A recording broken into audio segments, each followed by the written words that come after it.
Assalamu alaikum wa rahmatullahi wa barakatuh. May the peace and blessings of the Almighty be upon one and all. Today we will be discussing a very important topic connected to the tongue. The tongue, as you know, is a gift of the Almighty. It is very small in size, but it can create so much havoc and it can cause so much damage that more than any other organ of the body. So it's important for us to know that the Almighty has created this tongue. You know, some scholars say so beautifully, He has put 32 guards that are so sharp around that tongue so that we think 32 times before we actually utter. And it's amazing how the tongue is so small, it moves 1,001 times in a minute up and down, and yet it does not get cut by these sharp knives around. This is the gift of the Almighty. So consider it a gift. Use it as a gift. And the reason we say this is to concentrate more on a specific department of the use of the tongue, and that is when it comes to those we mix with, beginning or starting with our wives, our husbands, our family members, our relatives, and then those we interact with, our friends, and so on. What we should know is that the tongue has several different uses. One of them is to taste food, one of them is to speak, and there are so many other uses of the tongue that are there. Some we may know, some we may not know. It's amazing. However, remember, your respect as an individual is very closely connected to how you use the tongue. This is why the Messenger Muhammad, peace be upon him, says, every morning all the organs of the body call out to the tongue and say, fear the Almighty regarding all of us. It is through you that we are known, so be careful what you say. Amazing. Which means I have hands, I have legs, I have a brain, I have eyes, my whole body, my entire image, my identification. I am known as a good or a bad person based primarily on how I use my tongue. Have we ever thought of that? So if I use it correctly, I will be known as an upright individual. If I lie and swear, use vulgar language, scream and shout, they will know me as a bad person. But my legs have not committed a sin, my hands have not committed a sin, my hair and all the other parts of my body have committed no sin. The sin is committed by the tongue. And the tongue, yes, closely connected to the brain and all that, yes, correct. But ultimately it was the one used to relay what was within. This is why if you're not sure, don't speak. Speak when you're sure. Think about it, think twice. I'm sure we've all heard the saying, you've been given one mouth and two ears to speak half that of what you hear. So you hear more and you speak less.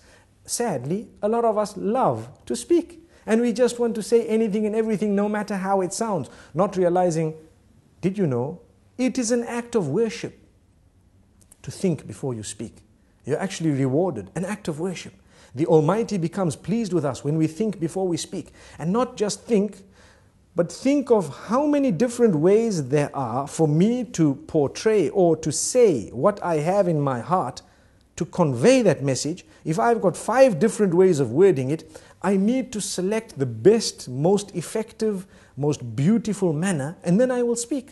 And if I speak using that best and most effective manner, I will automatically be able to please my Maker, and I will definitely cause or create lots of harmony and peace in my surroundings. So very importantly, let's use the tongue correctly. Number 1. Number 2 is not only the selection of words, the tone as well. Very closely connected to that. Some people scream and yell, they shout. Shouting will reduce your respect. The more you yell, the less people respect you. The next time you say something, nobody will want to listen to you because you're used to screaming. And this is the whole reason that we say, speak with a tone that is audible, but a respectable term, meaning respectful tone. You will find, and I'm sure we've all seen this, when someone has a habit of speaking with a calm tone and always relaxed, you will notice immediately that the minute they open their mouths, everyone is silent and listening. Whereas when you have another who's always yelling and screaming, everybody's yelling and screaming with them. No one knows whether they are serious or not serious. And imagine if you hear a person yell or scream who has never ever done that in his or her life. Automatically you would know that this is something very important because this person does not use this type of language or does not scream. Amazing. So this is the importance of the use of the tongue, how it gives the whole image of who we are just by its use. Sometimes a whole company can come crashing because of a CEO making one statement that is negative or bad. And there are examples of that in history where we've seen this happening because of the abuse or misuse of the tongue. The same way a man who has always been respected can lose all his integrity within a split statement because of how bad it was and how evil it was. So we need to be careful. You are known by your tongue. Let us be careful how we use this tongue. We'd like to give a few more examples. Within the home, it is an act of worship to say words, to create the words and to utter words that will bring about a smile on the faces of your children and family members, your spouse primarily.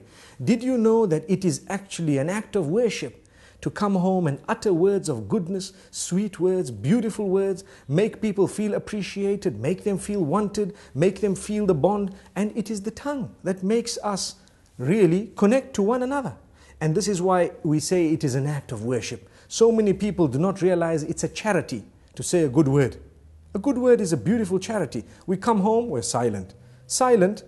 Being silent is something that's not good, especially when it comes to those who are waiting for you to say something of your own family.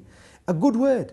Yes, when there is a problem, you might want to remain silent for a moment. If you think that that is the best way of solving the problem for now, you might want to speak a little bit later. But even when you choose to speak, say the best words.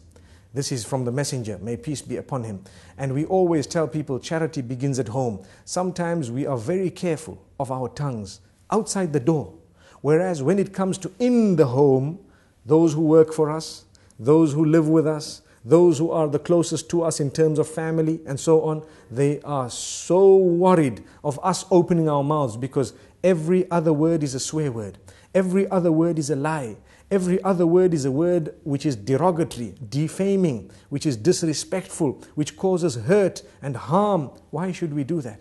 A good Muslim will never utter words that are hurtful to others. There is no need to do that. Even if you disagree, if you disagree with someone, you do not need to utter words that are hurtful to them, belittling them, making them feel like they are not worth it. Sometimes maybe the good statement from your mouth might actually make them change their minds and come on to what you had because you were so good. You came forward so beautifully.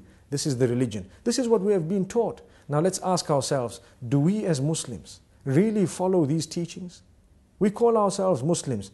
A lot of the times we swear so much that even those who are not Muslim are embarrassed.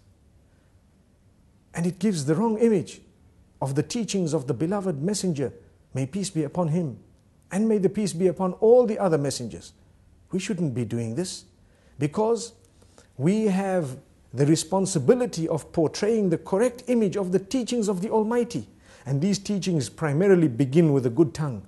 The messenger, when he was sworn, he did not swear back. He never swore back. The swear words never came out of his mouth. He says, a true believer is not he who is vulgar, is not he who speaks hurtful statements, is not he who lies, is not he who utters words that are hurtful to people, words that are incorrect, unjust. So we need to learn from this. Let us learn to be honest, tell the truth. For indeed to lie would be a burden on the shoulders, and it would be a very, very grave burden on the day of judgment.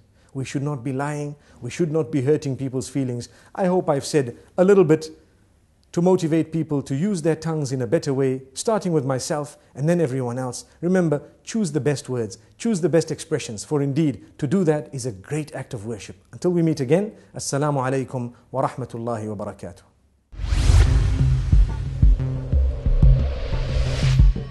Knowledge Box, the value-based media network.